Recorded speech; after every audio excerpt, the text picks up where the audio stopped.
Welcome back to the podcast, everyone.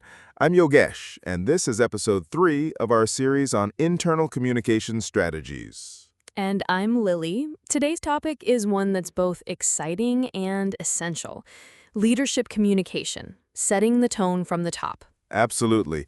No matter how good your tools are, no matter how detailed your strategy is, if leadership communication isn't strong and consistent, the internal communication culture will fall flat. That's so true. I think a lot of employees take their cues from leadership, consciously or unconsciously.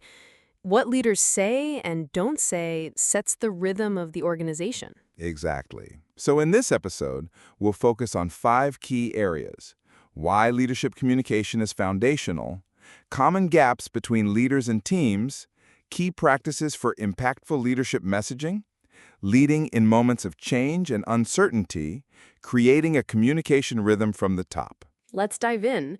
Why is leadership communication so critical, Yogesh? Because leaders are meaning makers. Employees look to them not just for updates, but for context, vision, and confidence. If leaders communicate well, they build alignment, motivation, and trust. I love that word, meaning makers. Can you share an example? Sure. Let's say a company is restructuring. If employees only hear about it from HR or a newsletter, it feels like a cold transaction.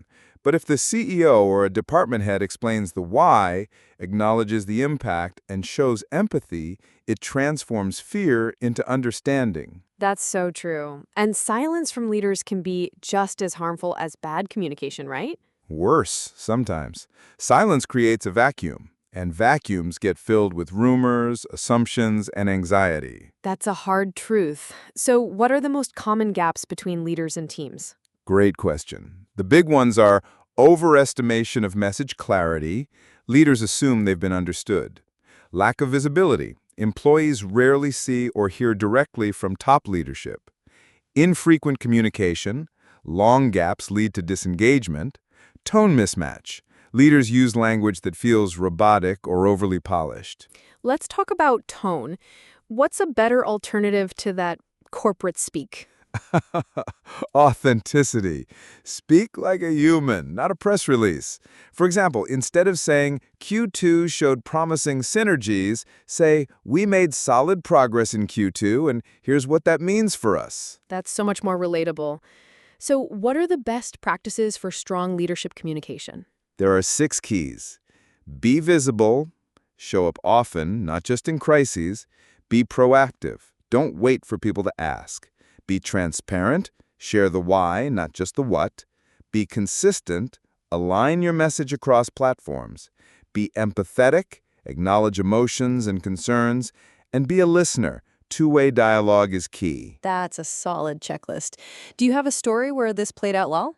Yes, a client of mine went through a major acquisition.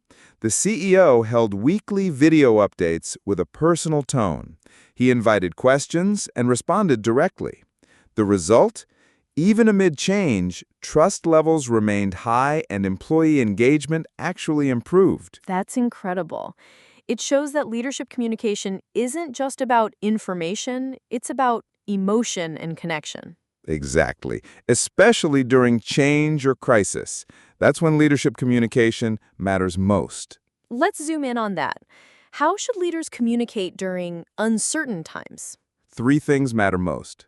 Communicate early, don't wait for a perfect plan. Be honest, it's okay to say we don't know yet. And be calm and hopeful. Even if things are tough, leaders need to project steadiness. That balance of honesty and hope is hard, but so powerful. I remember during COVID, some leaders did this beautifully, and others went silent. Yes, the leaders who showed up with empathy and clarity became anchors for their teams. Let's shift to something you mentioned earlier, creating a communication rhythm. What does that look like? Think of it as a cadence, a regular heartbeat of communication. For example, weekly leadership emails, monthly town halls, quarterly strategy updates, open office hours for Q&A. So it's about consistency and predictability. Exactly. People know when to expect updates. That reduces anxiety and reinforces stability. What if leaders are busy and say they don't have time to communicate regularly? Then they need to prioritize it anyway. Communication is not an extra task, it's a core leadership function.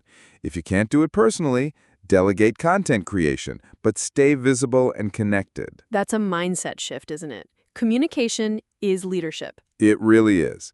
The most trusted leaders I've worked with were always the best communicators, not because they were flashy, but because they were clear, human, and consistent. As we wrap up this episode, what's one message you'd like every leader listening to walk away with?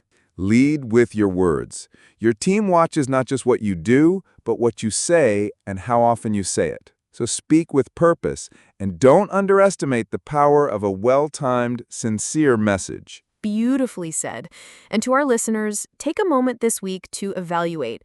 How often are you communicating with your team? Are your messages clear and authentic? Do you invite two-way dialogue?